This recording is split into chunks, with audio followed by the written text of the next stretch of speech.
Do I think American men are more romantic than Nigerian men? Actually, I don't think so. I don't think so. My advice for those that are looking forward to further their studies abroad is that get to it now. Like now is the time. Hello.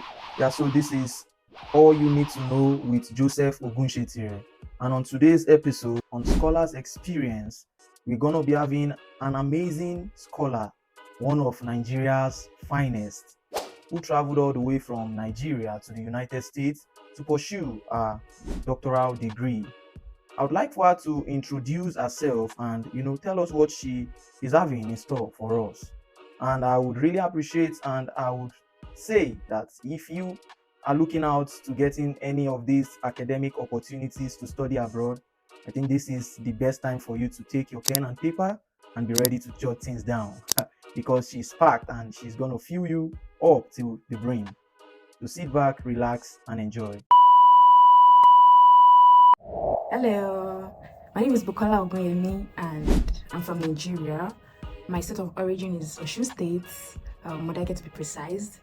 So I finished my first degree at the University of Ibadan in Oyo State, where by the grace of God, I finished with the first class honors from the Department of Chemistry. So currently, I'm a student, a PhD candidate at the University of Tennessee, Knoxville, in the United States of America, where I am currently pursuing my doctorate degree in chemistry. Thank you, Ms. Bukola, for that amazing introduction. It was very brief and straight to the point. Sometimes I just want to put myself in that foolish context, to think that everyone doing chemistry are, people that has, flair for a lot of chemicals. I know that's actually not true, and that's by the way. But, come to think of it, during our last conversation, I think I was kind of asking you this important question of why you choose Tennessee. Like, why do you choose Tennessee? Why Tennessee for your doctoral degree? So currently I am based in USA, like I said earlier, and I'm in a state that when I tell people I'm in Tennessee, like Tennessee, like okay, I get. It's not like the big city, the big state that people know, New York, Texas, talking about Chicago and all of those. Yeah, but I love it here. You know, based on my interaction with some friends that have traveled to those states, to those busy states, let me say that, I've come to realize that I think I love it here for my kind of person. I don't like it where it is too busy, and here I guess it just suits my personality. When you go out, you don't have to time yourself that, oh, because of traffic, all of these. So it's just like, because I lived all my life in Osun State. So I can relate more like Osun State in Nigeria is more like Tennessee in US. So, but my university is basically in Knoxville. And again, they will tell you that it is like a village. Yeah, but who cares? I love it here. Like it is okay. The community I found myself is so cool. So yeah, I'm currently based in USA, Tennessee, at the University of Tennessee in Knoxville. I want to believe that a lot of people would be curious as to how you started nursing this idea of traveling to the United States for your doctoral program. Like, how did it start? Like, what was the genesis like? Can you share those information with us, if you don't mind, Miss Bukola? Thank you. All right, so if I'm going to talk about my journey to USA, I would say it actually started. I started having a thought of coming here to further my studies during my service year when I was 7. So just a quick recap on my service year or when I graduated. I graduated in 2020. I served in 2021, and yeah, I was mobilized in 2021 and I finished in 2022. So the space between the 2021 and 2022 was the actual time I started having the thought of coming here. Even though the thought still was not like very solid because I didn't know a lot of things, but having to relate with people, ask questions, really helped me. So I had friends around me, those that were here already, those that were also pursuing the same goals like mine, and I had to like tell them that, okay, so how do you do it? So there were a lot of questions I needed answered to at that time.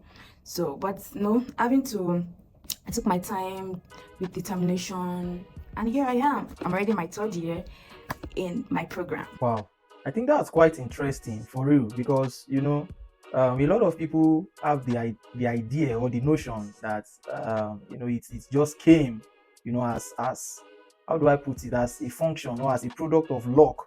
But I think from your explanation, it's actually not the case. And I'm kind of curious. You went to the United States. Many people have this idea that it's kind of very difficult moving from a place like Nigeria to the US for studies. So, how was it for you? Like, was it very difficult? Was the journey smooth? Like, how did you transition, from your country to the United States for your doctoral study? Really, I would say no for me. However, it doesn't mean it is that easy. So, like I said, I started having the thought of doing my second degree, doing my service year, right? And of a truth, after I graduated and I was waiting for me to be mobilized, I had the thought that okay, after my service year, I would definitely come back to UI for my masters. I didn't want to work after service. I wanted to do my masters, and that is because I know if I go to, into that area, I might not want to come back to pursue my second degree, which I really wanted to do. So I thought that okay, let's just finish the service year, I'll come back, apply. And that time I heard that for a first class scholar, you probably be able to get some scholarship for probably the tuition fee or for your accommodation, whatever it is. So that was not even what gingered me, but I was really, really ready to pursue my second degree. But the story changed again, like I said, during my service year when people around me. So first off, the reason why I said it wasn't difficult was that I had friends of the same goals. Like I had friends that were even they were encouraging me, they were pushing me. I could remember I had this friend of mine, which is still my friend, who was like, Bukola, you have a first class degree and I could see the potential in you. I even read chemistry, now hot cake for abroad though. Like people get funding, like he had a lot of people that read chemistry, this and that. So I was like, yeah. But what shocked me was he said PhD, like I could do my PhD from just with my BSc.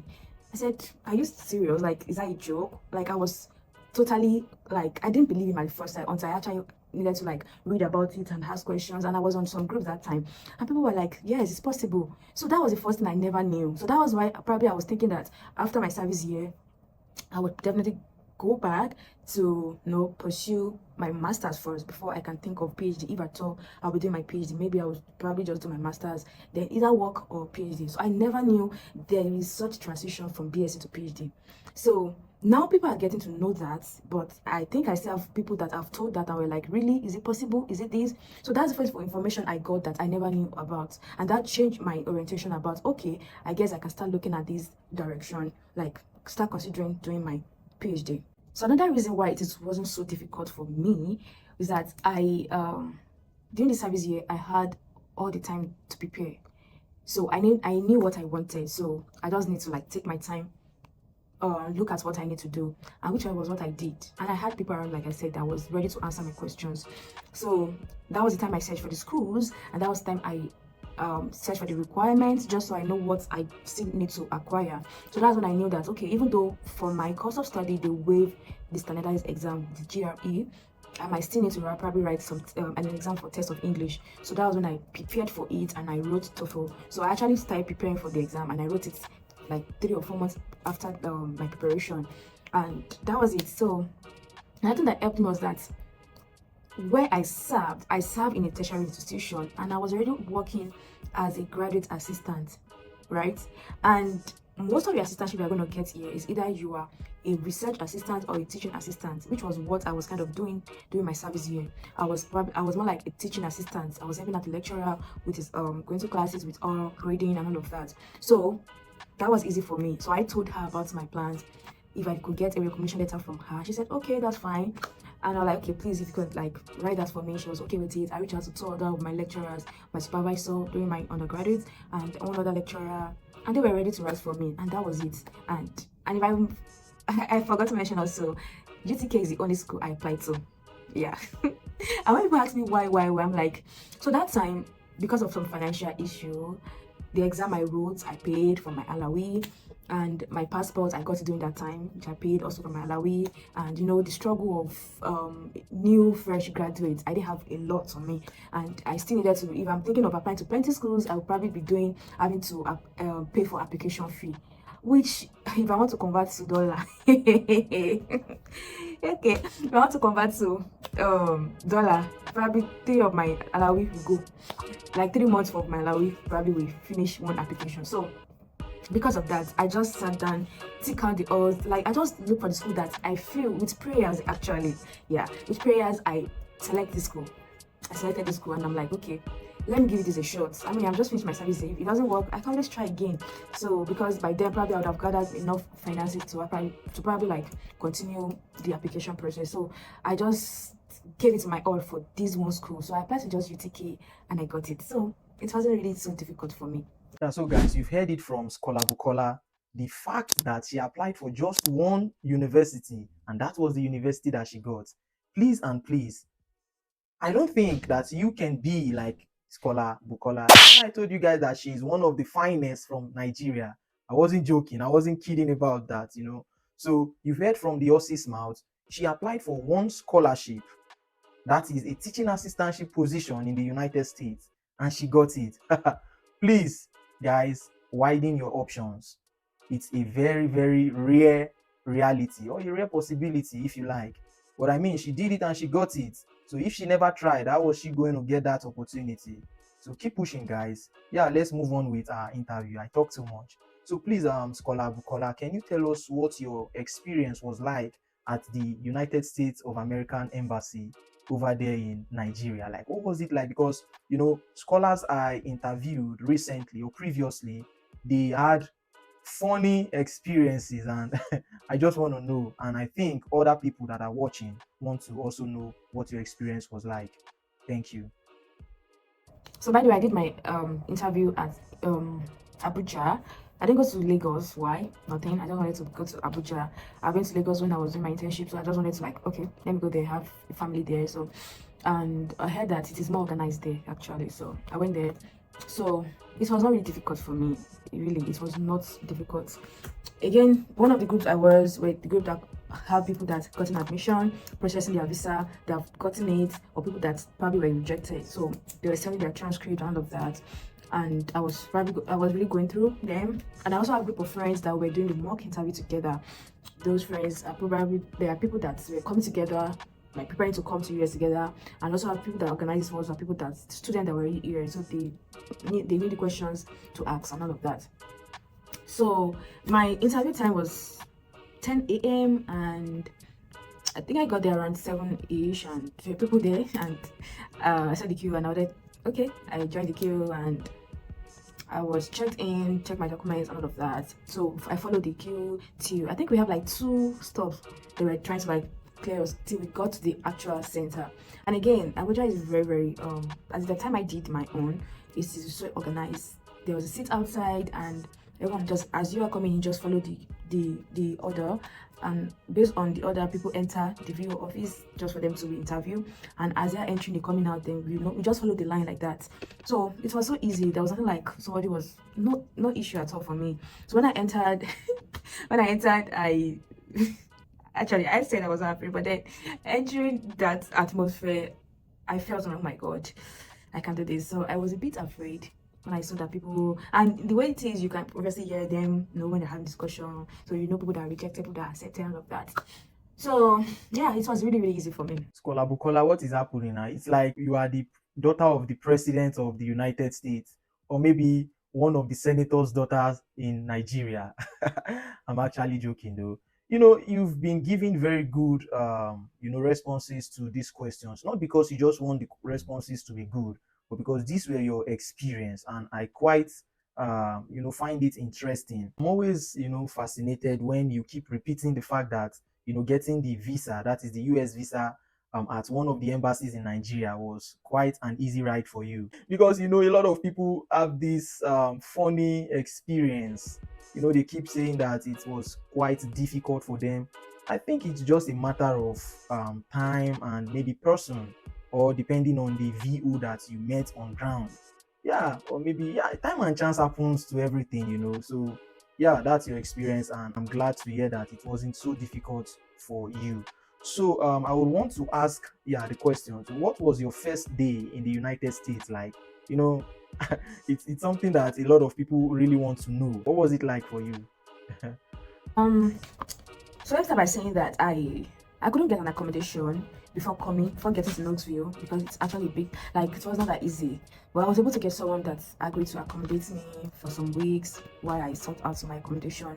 So I already like chatting her and she sent me her address, told her when I was going to arrive and all of that. So she told me that she might not be at home, but I definitely get someone to receive me at home. So yeah, fast forward to me getting to US. I had 3 hours layover actually, and that was it. But one experience I would say I didn't really like was it's not really a big deal, but then I I realized that when I was in the airport, I was having access to Wi-Fi. So I booked my Uber because I couldn't get someone to come pick me up. So I booked my Uber, trying to like check the person's movement. But when I noticed that okay, this is where the person is almost close to where I'm supposed to be picked, I moved out. So upon moving out, I was disconnected. So the forth and back was really, really funny. And I guess I also went to the wrong place actually. So it took a couple of minutes before I could get that sorted and of that. So it was really like, no, someone that I've had almost 13 hours flight of that, having to deal with that. So, but that was by the way. And okay, I took the Uber down to where I was supposed to stay. And yeah, I guess I was able to get settled fast. Like I didn't have issues with like settling in here. And that's because I would say based on people that were able to accommodate me, we have a good Nigerian association here and they really really like helped us out with the things we needed, you know, information that we need to settle down. And like I said, accommodation here was really really difficult to get, so they were really helpful in taking us around. But one thing I would say I struggled with was the jet lag. I really really, so I remember the first day I arrived quite early, like in the afternoon. I got to the place and I think around maybe 5 or 4. Yeah, which was probably be around 9 p.m. in Nigeria. I was already sleeping, like sleeping. And people were like, ah, you understand, we understand. So that happened to me for a couple of days, like 5 days. I'll find myself sleeping early, waking up in the middle of the night. Like, ah, these people are just sleeping, and I'm already awake. So it was really a lot for me to adjust to the time difference between Nigeria and US. So my first day was not. I didn't have any bad experience like that. I would just say the booking of my Uber to where I was going to was the main issue because I didn't have access to Wi-Fi that time, and I was having to go forth and back before I could get the person. Which at the end of the day, I got the person, and yeah. So yeah, it was cool actually. So yeah, what would you say made your US application to be very like easy or successful? I think successful is very good. What can you say made it successful? So this might probably not be the story that most people hear from people that have gone through the same process. No, so everybody have it that easy, but mine probably easy. But I just guess I was favored to have the right people around me and get the right information I needed to get. Right. So I was on the group where it was mainly for people that have gotten admission and are coming to USA, right? And in that group, that means they were also preparing, everyone on that group was also preparing for visa. So that was where I even got to know 3 of other students coming to the same department, the same university. Like I was able to meet my colleague that we are going to be reading chemistry that are coming to the chemistry department together, and we also come to the UTK together on that same group. So we created our subgroup, and that was where we're having mock interview with one another, getting to know each other.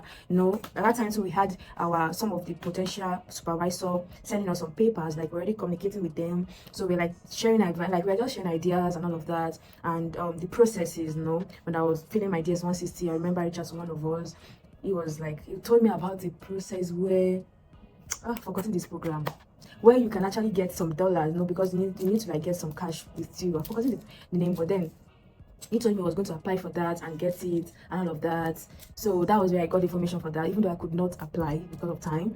And basically I was able to get people that were going to the same school together, and we went through the process together. So, and from the other group too, that they were also sending informations of what they did wrong, why they feel they were rejected, and that really like helped us. So I was so careful in filling my DS-160. I was so careful in the information that I put online for doing the process and all of that. And a big deal that time that would have been for me was having to pay my service fee. Okay, but again, I was able to get people that borrowed me the money and even the flight ticket. So man, the core member could not have done that with just Alawi, and family was not like that a rich big family. Even though, yeah, my mom, my brothers, my dad, my siblings, generally they really helped out in other expenses that I needed, really. But talking about the service fee I needed to pay in dollar, which was already reaching millions of naira, and the flight then to the, which was not really that cheap, but not as crazy as it is now, those were way beyond their capability. So I just had to reach out to people here, and they helped me. So it was easy for me to pay my visa fee, my service fee, my flights. And when I got here, I got settled, I was able to pay them back. So yeah, people, but I'm going to say what made it easy for me. I was just I was in the right group where the right information was circulated, and I was able to get to know those people that were coming together to this school, and we were more closer than the general group, right? Because general group, a lot of people that I don't know, but yeah, I know that we are coming to the same school together. Can we do this together? So I can easily just call one of them in the evening or in the middle of the night, like, oh, these, I'm having issues with these, how did you do yours, and all of that. And they even had to do their own interview earlier than mine because they got the admission. So my school does rolling admission, so they got the admission even before I did. So they were already processing their visa ahead of the time I did mine. So they already know most of like what I did not know. So it was easy for them to help me out. And again, I didn't have to do the exam twice, or no, there was no issue about canceling anything again because I was able to get the right information from the right people, I would say. Yeah, definitely. I kind of agree with what you said. The fact that, it's kind of looking as if everything is easy for you, but that might not be the case for some other people, which is actually very, very true. Very, very true. But yeah, that aside, I think that the favor you carry is quite enormous, and I would really want you to cut soap for me, if you don't mind. I know that those people that will be under your voice right now would be, having such similar request as mine. Please, Scholar Bukola, cut soap for us. Yeah, so yeah, let's move on. What has been your experience so far? Like, how has life been for you over there in the United States as a doctoral student or a doctoral candidate? Actually, when I first came here, I mean, I've been hearing about it, so that the education system there, the grading system here is so different from back home. Pass mark to get A actually is like 90. Where back home, for you to get A, 70, right? I mean, from in UI. So I said 90K. Okay. I like just missed 10 marks, or how do you even score it? 90% for me to have A. So that already was, I was very scared with that. But I think what helped me, so my very first exam wasn't easy, like it was not even funny. It was not funny at all. But again, I saw my scripts. So what they do here is that, at least for the most courses I've done, you can have like the exam 3 times or 2 times. I mean, depending on the supervisor or the professor in charge, what he wants, the coursework to be like. But for that first exam that I took, I was supposed to write the exam twice or three times actually. So the first exam, the result was not fine at all. So I said, what? I need to go back, sit down, and actually look at what exactly I did wrong. So one thing I noticed was that, okay, not like I did not prepare well, but I guess I did not approach it the way the particular professor wants to be approached, if that makes sense. So down the line, I knew that, okay, that is what it is actually. You just need to, so here it is more simplified. The materials is there, they'll even give you way before you start class the materials you need, study, all of that. They'll come to class, answer questions. I really love the faculty student interaction, like the professor student interaction in class is so cool. There's no fear of you asking a question, but like they would take their time to digest it for you, and you would really understand it. So that was there. So I needed to like harness that. I'm not saying back home there is nothing like that, but then I just feel, I don't know how to put it, but this is very close. Like you can easily just enter a professor's office, like, oh, this and that. They have what they call office hour here, where you can always approach them, email them, and they have some time together with you to go through your questions and all of that. So that was easy. One thing I used a lot, like I keep it very well. So, and I needed to understand that different professors, different way they want things to be done. In my second semester, I realized that if I use the same approach I used for my that exam I was talking about in the first semester, for this particular one, it's not going to work. So I just had to like study the system year, and I guess I was able to key into it well, and that has really helped me. And one thing that really helped me that I must say is that I had study group of both my colleague from Nigeria and even people that here that were willing to like have the study group together. And seriously, it really helped me. It's really helped me, where we go through, probably we would have studied together and come together and answer some questions that we could not like attend, because we were having lots of back-to-back assignments, which is one thing I love here. Like, they give you a lot of assignments that will make you prepare, just so you don't even wait to the exam period before you start reading. So that's kind of help us. So by the time we got to the exam period, it was really not a big deal for us to like, it was just more like a revision for us. So yeah, that really like helped me during my stay as a scholar here. So that's for teaching, that's for classes. But for research, that one I struggle with it too. I will not lie. And that's because back home, we know now how the research system is, how there's no light, how you have to sometimes even buy solvents with your money, contribute to buy solvents. So you don't have all that you need to carry out your projects. Now coming here where everything is available, your supervisor takes care of whatever you need, just for you to sit down and carry out your research. But then I didn't have any paper. Permit my pidgin. So I didn't have any paper back home. So I didn't even, to even read an article and understand was so difficult for me. I don't know, like, it was really difficult for me. But I remember we had a course like that for the first year, which my department always have for every first year, on how to write a journal, how to read an article, how to this and that. So it kind of helped me through and all of that. So, but I really struggled with it I won't say for like a whole semester, because I didn't join a lab until my second semester. So having to join the lab, learn the research, learn their because every lab have their culture, really they do. So learn their culture, like the culture of the lab, I mean. And again, the basic of any research I want to do, I have to read on it, right? So I was given the research because this is what we have ongoing on in this lab. This is the direction we are going. We go read on it. I have to go back, like get some papers downloaded, read, and it was so difficult. Like, it was just difficult. But one thing I know helped me really was that the people I met in this lab were so accommodating. Like, they were so accommodating. They were white, yeah, there's one black American too, but they were so accommodating. Like, to those questions I feel is dumb that I will ask, they will answer me.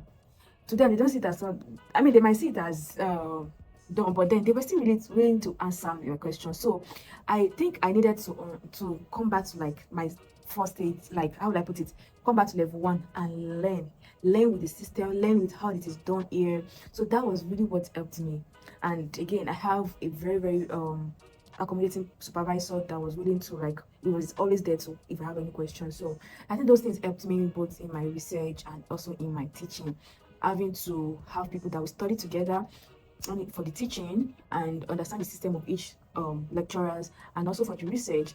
I was able to get to the lab, and the lab where I've had some older graduate students that are very accommodating, and that it made me to actually settle in well and understand even the research. Oh, okay, that's cool. I think I've heard a lot of people, in pointing or highlighting on the fact that it's quite necessary or very important to have a supervisor that is very kind, somebody that understands your struggle and who is willing to be of assistance whenever you beckon on them. I think that's very important. So for those of us or those who are, looking forward to pursuing their degrees abroad, I think this is one thing that you need to really pay attention to, so that you don't get into a context where you be dazed, with serious blows of shocks that you might not really be able to recover from. So yeah, it's very important. Very important. Now, a lot of people must be very curious as to what you have to tell them, in terms of maybe an advice. What should they do because they want to be, in a position like the one you are currently, and even go beyond. So, what can you give as advice to these people who are willing or who are hoping to be in similar situation to pursue their graduate degrees abroad? So my advice for those that are looking forward to further their studies abroad is that get to it now. Like, now is the time. You are still doing your undergraduate, like you're still in your 400 level, 300 level. Get to it now. Get to know what you need. Reach out to the lecturers that will write the recommendation letter. Sorry, the recommendation letter for you. If you need to write any exam that you feel you need to write, start preparing for it now. Okay, you might need financial assistance. Okay, yeah, reach out to some family members, people that you think that can help you out. Just don't stay and wait till that time that you really want to apply. Because one thing that I think helped me is information. If the information is power, like it is power. If I didn't have the information that I had as at that time, maybe I'll probably have done with my masters, now trying to look for job, this and that. But thank God for where I am right now. And that's because I had people around me that were able to supply the information. So ask questions, get started right now. And if you're already doing this forth and back, which I know people have actually been on it, don't stop.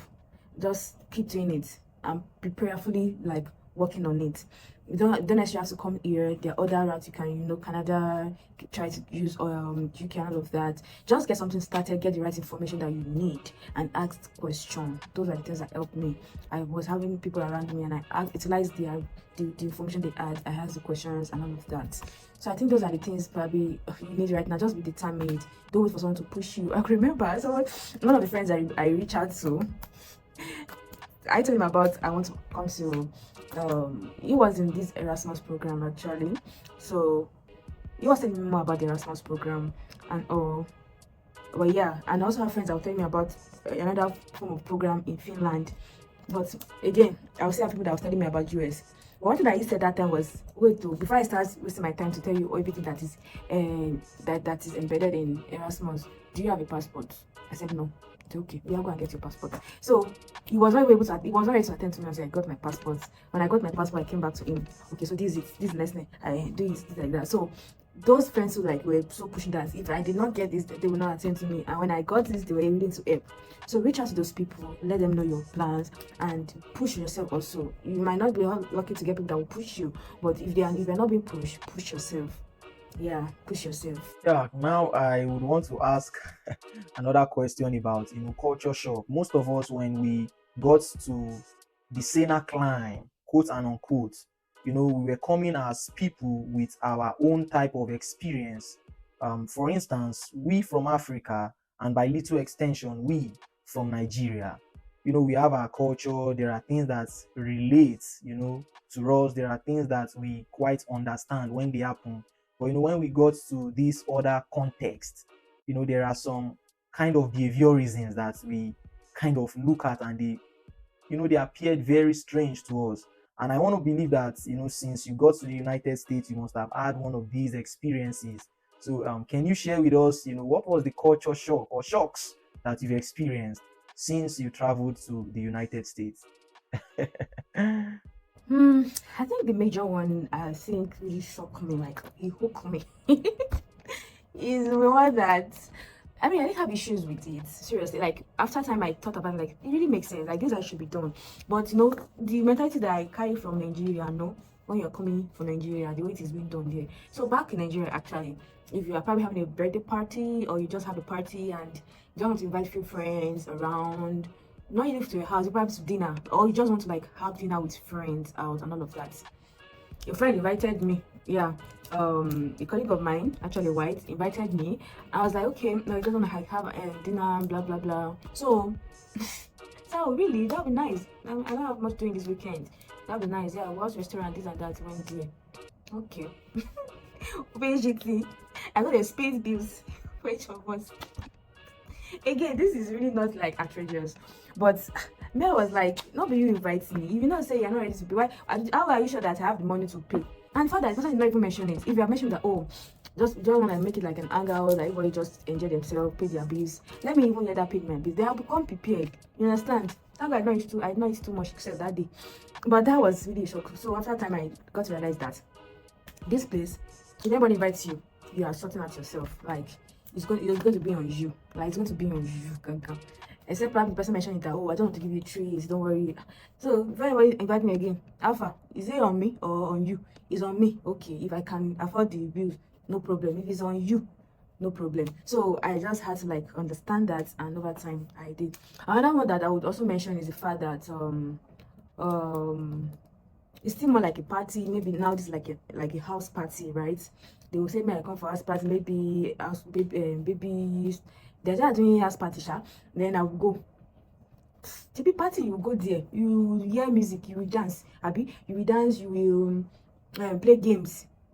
That one I would think, sha. You play game, but this one just be going to one another, be talking. What am I? Okay, even I'm going to talk because I'm not someone that really like talking for long like that. Or then let me talk, let me introduce ourselves. Okay, I've introduced myself to you. You know about me. What else? I'll still go to another person. You say that thing. This is not that party. Me, I think hangout party should be something that you play music, you dance to, you play games. In prior of playing the games, you are meeting people, right? Yes. So I don't have to just be staying in one place, going from one place to another, be talking. So I will dry now. So that was the culture I noticed also, based on the fact that that's what they just do. Like when they invite for a party, you just go move around, talk to people. And that was it. And the restaurant thing, that when they invite you, you don't have money. But they tell them, say, "Oh, so you're gonna pay, right? Okay, yeah, okay, that's fine. At what time? Tell me the address. That's cool. Don't go and be inviting me. I'll be assuming that I have the money. Because if I don't have the money, I'm not gonna go." So that was one thing that I think I felt victim of the first one, like the restaurant thing. Yeah, the full ones, and that one's I learned, and that was it. This was definitely the same thing that previous scholars that have come on this episode said. The idea of party and the culture behind it. The American culture behind social gathering, and I'm talking about birthday parties, picnic, and some other friendly hangouts that you can have with your colleagues or with people who are older than you. So it's quite will I say unnatural to us Nigerians. You inviting us over for a function and you expect us to pay the bills that function incurred. It's quite strange to us. Not that we are saying a culture is kind of backward or bad, but it is something that is very new to us because where we are from, when you organize an event like that, the sole responsibility when it comes to footing the bills lies on you. But it is okay. We are getting to understand your culture and we are also ready to adjust and flow in it because survival is very important as a human because variety is the spice of life. Yeah, that's it.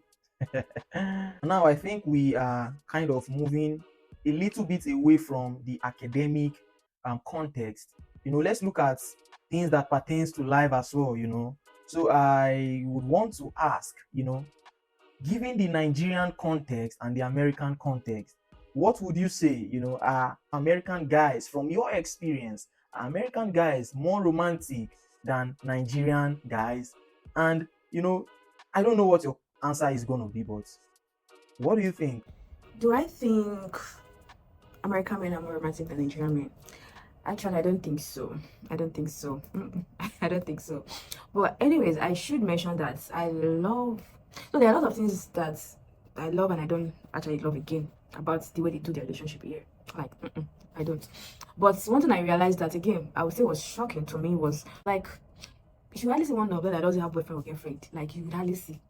And I noticed that even in church, you see that these young couple, like these people cannot be more than 20. Like they can't, and they're married.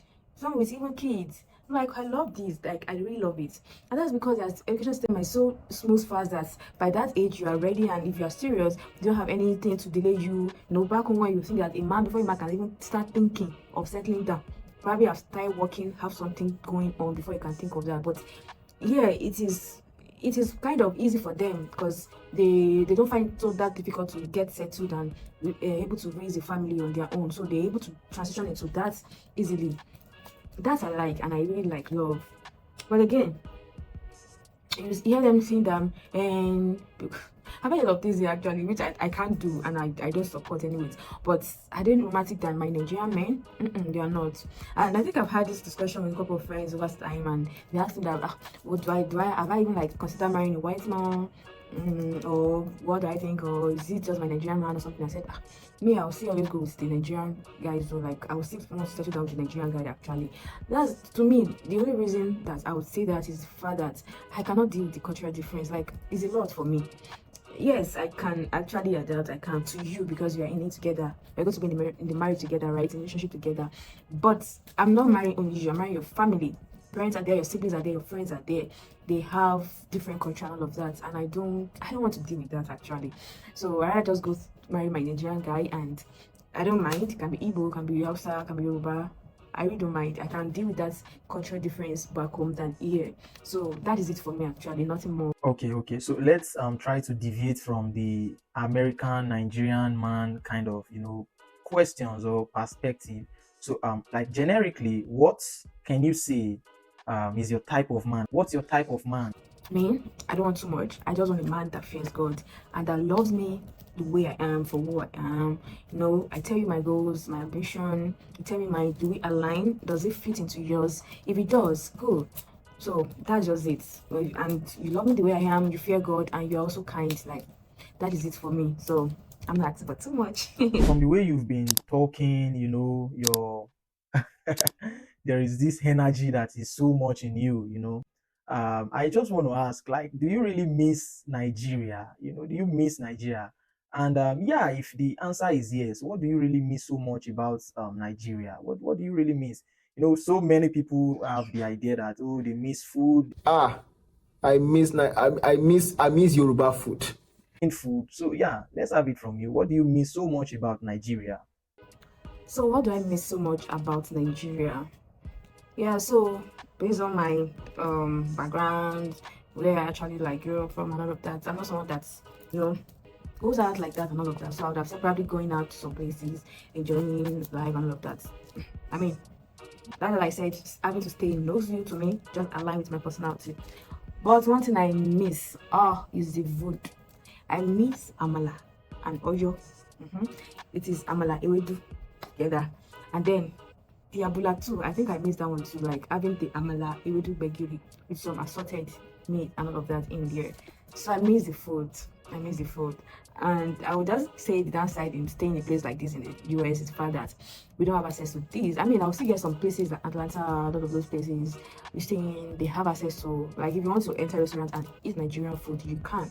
I mean, just recently I got to realize that we have not like a restaurant that sells Nigerian food, and the only Nigerian food I've seen there is egusi, jollof rice. I think that's all I saw on the based on what I saw. But I can't enter. I want to just eat amala and bake. Even if they do, it's not fresh. So I miss those fresh vegetable, fresh food. I miss them actually, and I just miss the food. That's what I miss. That's one of the things I actually miss back home. And of course, my family. I so much miss my family, my dad, my mom, my siblings. I miss them a lot. So my family and the Nigerian, my tribe delicacy actually, amala and oil to be precise. I miss it. Ah, I see. I was thinking that you were never gonna say you miss your family because you spent a lot of time talking about the fact that you missed a certain kind of food. I, it's okay, it's okay. Yeah, I would want to ask this question. It might sound very foolish, but in today's 21st century relationship discussion, I kind of hear a lot of people saying, when you want to get married or you want to be in a relationship with somebody, get somebody who is kind, get somebody who is kind. Everybody deserves someone that is kind for sure. But I would like to ask you, do you think you deserve a kind man? Yeah, why do you think you deserve a kind guy? And if your answer is yes, why do you think you deserve a kind guy? Why? Because I'm also kind now, so you have to be kind. Like, so grateful. So actually, by the way, the way I see kindness actually is not just to your spouse. It's not just to the one that you are with, and you also have to be kind to humanity. Like, be kind to people around you. Don't just be nice to them because we are in a relationship together. How do you respond to people around you, people that need your help, and you could not help. But you have the ability to help, but you don't want to. It's a different thing that if you cannot help, but you have the ability, but you cannot help, or the way you just treat people. Again, I won't close my eyes to the fact that in as much you are treating me right, you're treating me correctly, then I'm fine. No, I also watch the way you treat people, right? It has to start with that. Then, yeah, so that will make me to actually say that, okay, this is a kind man and I want to be with you because I know I'll treat people And to some extent I would say yes, I treat people right. I treat the people the way I want to be treated. Let me just say like that, because if it's right or wrong depends on how individual sees it, right? But I treat them the way I would want to be treated, and I don't want to be treated badly, so I guess I treat people right. So I wouldn't want to be with a man that is opposite. I would want to be with a man that's even much more better than I am in the area of being kind. So yeah, I deserve a very, very kind man. Yeah, so I think we are now getting towards the end of this amazing episode on Scholars Experience. Yeah, guys, this again is all you need to know with Joseph Ogunshetire. And yeah, Scholar Bukola, I would want to ask you another important question because this has to do with your research. Most of us, when we left the country, we had this, is it pledge? Or how do I put it? I think, yeah, let's just say it's a pledge, right? Yeah, you're doing something that is very important, your research. So I would really want to hear what your research is about, a very short summary of your research, and let's have a glimpse of how relevant this research can be to the Nigerian context or even to the context of the United States of America. So like I said, I am pursuing my doctorate program, which is more like research intensive. So my research is basically on two categories actually, working on catalysis and on detection. So I'll break that down. So I am in inorganic area of chemistry, inorganic chemistry. So what that means is that I'm trying to design and synthesize some metal complexes where from the knowledge of what I've acquired in class, how I know that some ligand, which can be tuned based on some functional groups, can be complex on some metals. Work basically with some transition metals. So when you complex them with such metals, they assume a kind of some functionalities that make them to be applied in different areas. So the application I've found is in catalysis and in detection. So what that means is that we are able to design a catalyst that it can be applied in some organic reaction, in some reaction which will be used in industries, pharmaceutical industries, that deal with synthesis of some drugs. They are basically after having good yield, and from their production they're able to get optimal profits.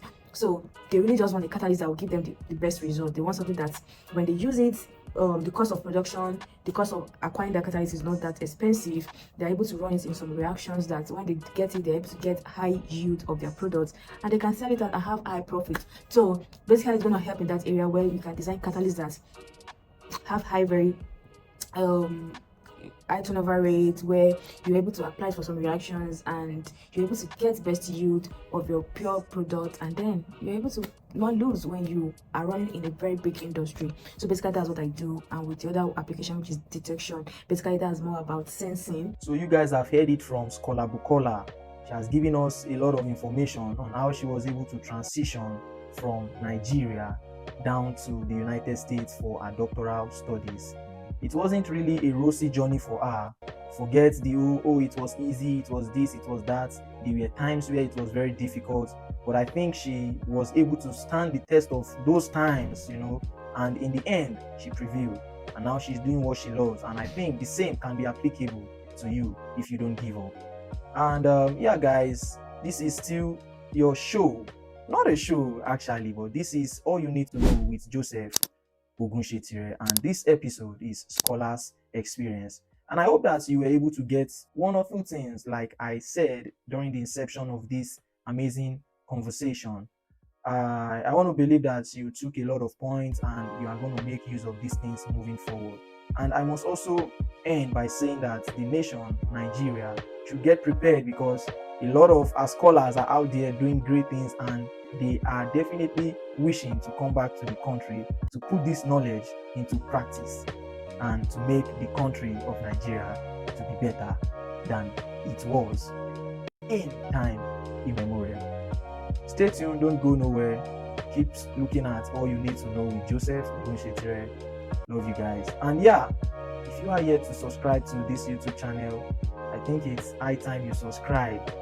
I humbly plead with you that you subscribe to this YouTube channel. Thank you so much. Catch you guys later. Mwah.